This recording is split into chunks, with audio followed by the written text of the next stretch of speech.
সৰ্বস্ব আমি দি পেলাই ৰাইজক সেৱা কৰিবলৈ ওলাইছিলো 2015 চনত UPPL দলক UG ব্ৰহ্ম ডাঙৰীয়াই প্ৰতিষ্ঠা কৰাৰ সময়ত বড়োলেণ্ডৰ অৱস্থা ভাল নাছিলে মানুহে ভয়কে জীৱন কটাব লগা হৈছিলে নিৰাপত্তা নাছিল ভাতৃত্ববোধ নাছিল বড়ো অনাবড়ো আমাৰ যদি যুগে যুগে বসবাস কৰি থকা জনগোষ্ঠীৰ মাজত বড়ো অনাবড়ো বিভাজন হৈছিলে এটা এজন মানুহে আনজনক ভয় কৰা এটা জনগোষ্ঠী এটা ধৰ্মৰ মানুহে আনটো ধৰ্ম আনটো জাতিক ভয় কৰা তেনেকুৱা এটা পৰিৱেশ আছিলে কিন্তু যোৱা 5টা বছৰত আমি শান্তি প্ৰতিষ্ঠা কৰিলো হিংসাৰ এটা পৰিৱেশৰ পৰা হিংসাৰ পৰিৱেশৰ আনিলো জাতি জনগোষ্ঠীৰ মাজত ভাতৃত্ববোধ পুনৰ ঘূৰাই আনিলো আৰু সকলো নিৰাপত্তা লৈ নিজৰ আত্মসন্মান লৈ নিজৰ ডিগনিটি লৈ নিজৰ ভাষা সংস্কৃতি অস্তিত্ব লৈ জীয়াই থাকিব পৰা এটা পৰিৱেশ গঢ়িলো আমাৰ ল'ৰা ছোৱালী যুৱ যুৱতীসকলে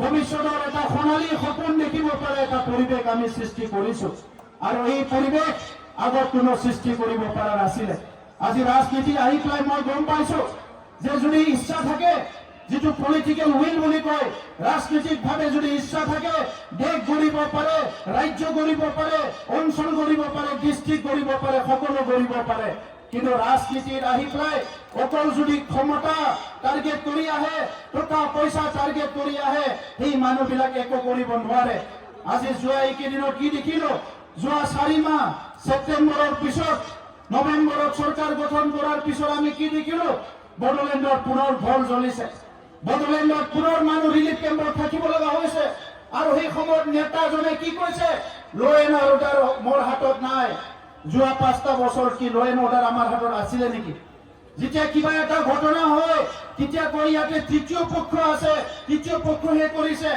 UPPL চৰকাৰ চলা সময়ত তৃতীয় পক্ষ কি আমেৰিকাত ফুৰিব গৈছিলে নেকি তেতিয়া তৃতীয় পক্ষ কিয় নাছিলে আমাৰ সময়ত আমি প্ৰত্যেকটো ক্ষুদ্ৰ ঘটনা প্ৰত্যেকটো জনগোষ্ঠীৰ সমস্যা আমি আন্তৰিকতাৰে সমাধান কৰিবলৈ চেষ্টা কৰিছিলো ভাৰতবৰ্ষৰ স্বাধীনতাৰ ৭৮ বছৰত আজি বহুত ঘটনা হৈ গ'ল স্বাধীনতাৰ আগত যিমান মানুহ মৰিছে স্বাধীনতাৰ পিছত ভাৰতত তাতকৈ বেছি মানুহ মৰিছে আৰু ইয়াৰ কাৰণে ৰাজনীতিক নেতাসকলে এই দায়িত্ব ল'ব লাগিব কোনো দায়িত্ব খাৰিব নোৱাৰে কাৰণ আমি বুজি পাইছো এইটো ভাৰতবৰ্ষৰ ক্ষেত্ৰতে হওক অসমৰ ক্ষেত্ৰতে হওক বা কোনোবা কাউন্সিল কোনোবা ডিস্ট্ৰিক্টৰ ক্ষেত্ৰতে হওক যদি ৰাজনৈতিকভাৱে সঠিক সিদ্ধান্ত ল'ব পাৰে যদি লৈ প্ৰশাসনক যদি ভালকে নিয়ন্ত্ৰণ কৰে এজনো নিৰীহ মানুহ মৰিব লগা নহয় এই কথাটো আমি যোৱা 5টা বছৰত আমি কৰি দেখিছো সেইকাৰণে আজি ৰাজনৈতিকভাৱে আমি চাব লাগিব যে আমি অকল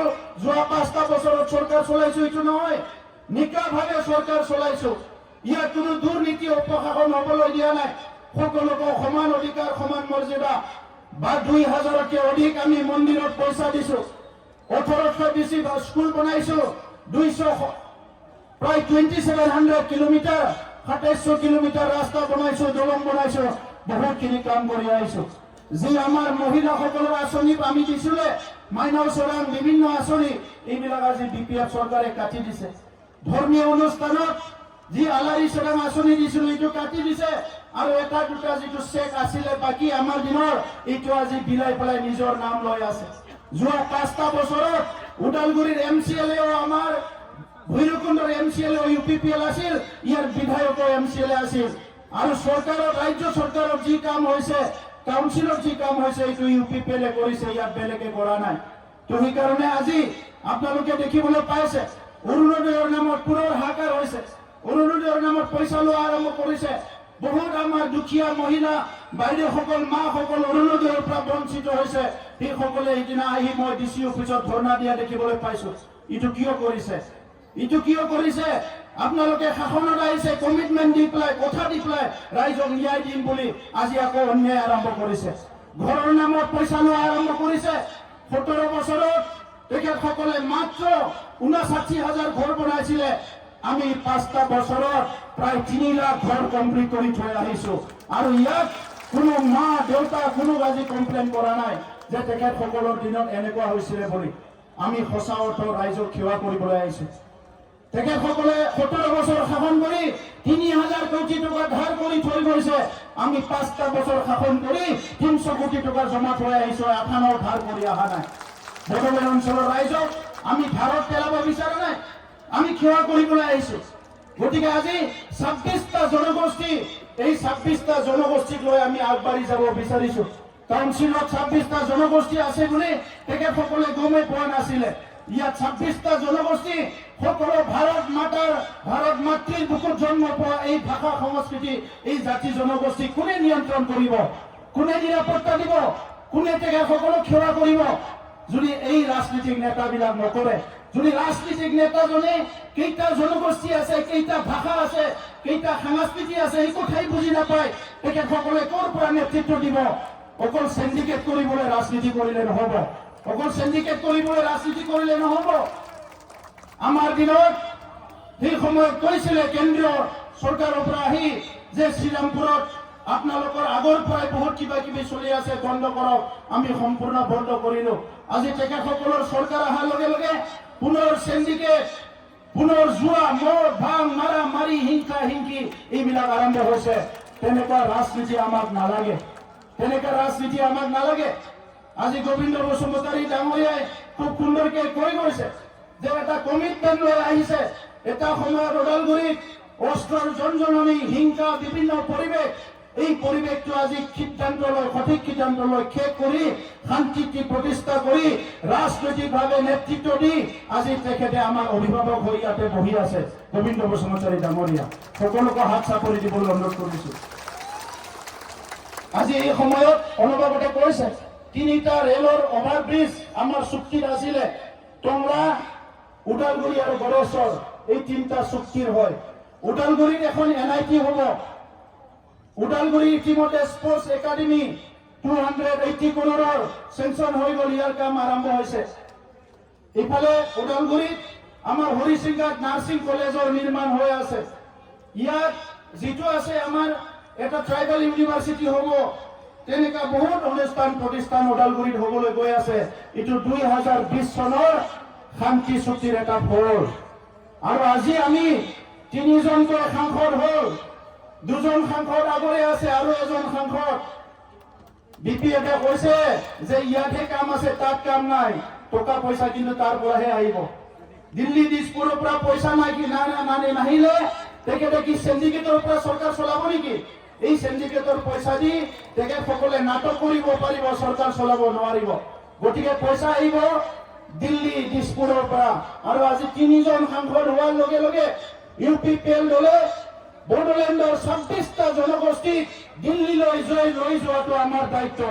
যি জনগোষ্ঠীয়ে আজিলৈকে দিল্লীৰ দৰবাৰত যোৱা নাই, স্বাধীনতাৰ 78 বছৰৰ নিজৰ সমস্যা পাৰ্লিমেণ্টলৈ লৈ যাব পৰা নাই, এই প্ৰত্যেকটা জনগোষ্ঠীৰ সমস্যাটো পাৰ্লিমেণ্টত লৈ যোৱাটো আমি 3জন MPৰ দায়িত্ব। সেই দায়িত্বটো আমি পালন কৰিছো। এইটো মাত্ৰ নহয়, অসমতো বহুত জনগোষ্ঠী আছে, 146টা জনগোষ্ঠী আছে। বিভিন্ন জনগোষ্ঠী বিলাকে আজিলৈকে এজন বিধায়ক পোৱা নাই, আজিলৈকে এজন সাংসদ পোৱা নাই, এজন মন্ত্ৰী পোৱা নাই। সেই জনগোষ্ঠী বিলাকৰ কথাটো আমি, সেই অভাৱ অভিযোগ বিলাক, তেখেতসকলৰ অনুভূতি বিলাক, তেখেতসকলৰ আশা আকাংক্ষা বিলাকো আজি আমি ৰাজনৈতিকভাৱে সমাধান কৰিব লাগিব। আজি দেশত আমাৰ ৰাজ্যত বহুত চলিল বিদেশী স্বদেশী নাগৰিকৰ সমস্যা। ইয়াত মানে বহুত কথা চলিল ধৰ্মক লৈ পেলাই, জাতিক লৈ পেলাই, কিন্তু সমাধান কিন্তু এটাও হোৱা নাই, সমাধান হোৱা নাই।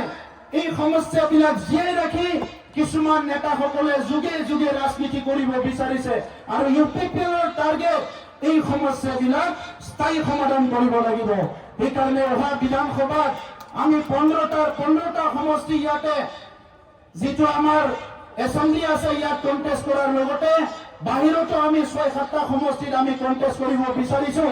আৰু লক্ষ্য দিছপুৰত আজি কিছুমান সিদ্ধান্ত ল'ব লাগিব যাতে প্ৰত্যেকটো জাতি জনগোষ্ঠীয়ে মৰ্যাদা পায় আৰু ন্যায় পায়, ইয়াৰ কাৰণে কাম কৰিব লাগিব।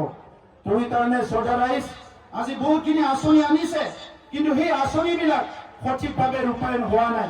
বাছি বাছি দিছে, অমুক পাৰ্টি হলে অৰুণোদয় পায়, অমুক পাৰ্টি হলে নাপায়, অমুক পাৰ্টি হলে অমুক আঁচনি পায়, অমুক পাৰ্টি হলে নাপায়। এইবিলাক ৰাজনীতি হ'ব নালাগে। দেশৰ যোনে গৰীব, যোনে ধনী, যি আঁচনি আপুনি গৰীবৰ কাৰণে আনিছে প্ৰত্যেকজন গৰীব মানুহে পাব লাগিব। যি মান আঁচনি মহিলাৰ কাৰণে আনিছে প্ৰত্যেকজন মহিলাই পাব লাগিব। যি আঁচনি যুৱ যুৱতীৰ কাৰণে আহিছে প্ৰত্যেকজন যুৱ যুৱতীয়ে পাব লাগিব। ইয়াত বাছি বাছি দিয়া ৰাজনীতিটো আপুনিহে ভাল পাইছে, কিন্তু দেশৰ কাৰণে ৰাজ্যৰ কাৰণে ভাল নহয়। এই বিভাজনটো বন্ধ কৰক। আৰু ইয়াৰ কাৰণে মাত মাতি কেইদিনমান আগতে SIR হ'ল। এই SIR ক'লে আমি SIR বন্ধ কৰিলো। SIR বন্ধ কৰিব পৰা নাই। চবৰৰ নাম ইয়াতে SIR আহিছে। আমি UPPL এটা ষ্টেপ লৈছো, যদি 18 বছৰৰ ওপৰৰ কোনোবা যদি ভোট দিব পৰা ব্যক্তিয়ে বঞ্চিত হয়, ইয়াৰ কাৰণে UPPL দলে আন্দোলন কৰিব, ইয়াৰ কাৰণে মাত মাতিব, কোনো যাতে বঞ্চিত নহয়। এইটো ভাৰতত জন্ম পোৱা প্ৰত্যেকটো ব্যক্তিৰ 18 বছৰ যাৰ হৈছে ভোট দিব পৰা অধিকাৰটো তাৰ মৌলিক অধিকাৰ হয়, তাৰ পৰা কোনো বঞ্চিত কৰিব নোৱাৰে। গতিকে আজি আপোনালোকক অনুৰোধ কৰিছো যে ওদালগুৰিত যোৱা নিৰ্বাচনত আমাৰ বিৰোধী দলৰ MCLA জিকি গ'ল। আজি দেখিবলৈ পাইছো যে ডিপুটি চিফ আমাৰো আছিলে। আমাৰ ডিপুটি চিফে যেনেকে কাম কৰিছিলে তেখেতসকলক এটা ডিপাৰ্টমেণ্ট দি থৈ দিছে। অতি দুখৰ বিষয়, লাজৰ বিষয়। কি নাটক কৰিবলৈ বিচাৰিছে আমি গম পোৱা নাই। এখন চৰকাৰ ডিষ্ট্ৰিক্টটো বহুত মৰম কৰাৰ দৰে দেখাইছে, আনপিনে এই ডিষ্ট্ৰিক্টখন ৰিপ্ৰেজেণ্ট কৰা তেখেতসকলৰ নেতাক ক্ষমতাচ্যুত কৰি ৰাখিছে। এই ৰাজনীতিটো কিন্তু ভাল ইংগিত নহয়। সেইকাৰণে UPPL এনেকুৱা ৰাজনীতিবিলাক আমি কৰিব নিবিচাৰো। আজি দীপন বড়ো ডাঙৰীয়া যুৱ নেতা হিচাপে আমাৰ দলত আহিছে। আমি তেখেতক আদৰণি জনাইছো আৰু অহাকালিৰ পৰা আমাৰ সকলো জাতি জনগোষ্ঠীৰ মাজত গৈ কাম কৰিব। এই নিৰ্বাচনত আমাৰ সিদ্ধান্ত কেণ্ডিডেট দিয়া কিবা আমাৰ যিবিলাক প্ৰাৰ্থী ঘোষণা কৰিব লাগে অহা 2-3 দিনৰ ভিতৰত আমাৰ কোৰ কমিটি বহি পেলাই এই সিদ্ধান্তবিলাক ল'ম। কিন্তু আজি মই আপোনালোকক ক'ব বিচাৰিছো, বহুতে ভয় খাই আছে UPPL দল দুৰ্বল হ'ল UPPL দল দুৰ্বল হোৱা নাই। সিদিনা গোবিন্দ বসুমতাৰী ডাঙৰীয়াই কৈছে যে এটা ধুমুহা আহিছে, দুৰ্বল পাতবিলাক সৰি পৰিছে, ইয়াৰ দ্বাৰা একো লছ নহয়, নতুন পাত ওলাব। আৰু আজি বহুত সেউজীয়া নতুন পাত ওলাইছে ওদালগুৰিত, বহুত সেউজীয়া নতুন পাত ওলাইছে।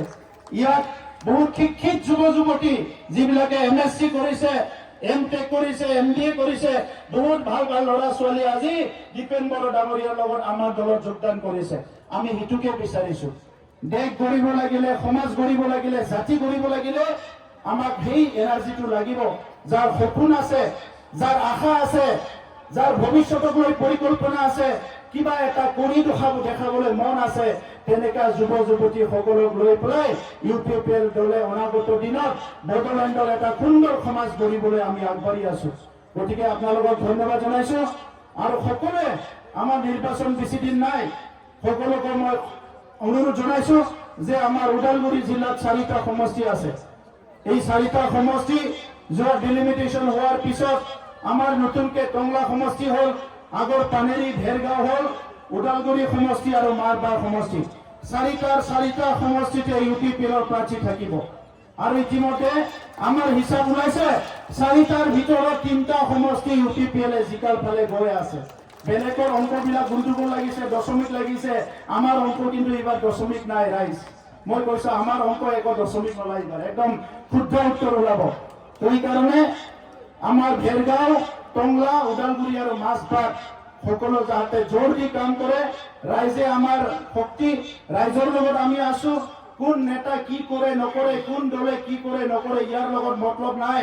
ৰাইজ আমাৰ মা বাপ, ৰাইজৰ লগত থাকি কাম কৰিব লাগিব আৰু তেখেতসকলৰ কাৰণে সেৱা কৰিব লাগিব।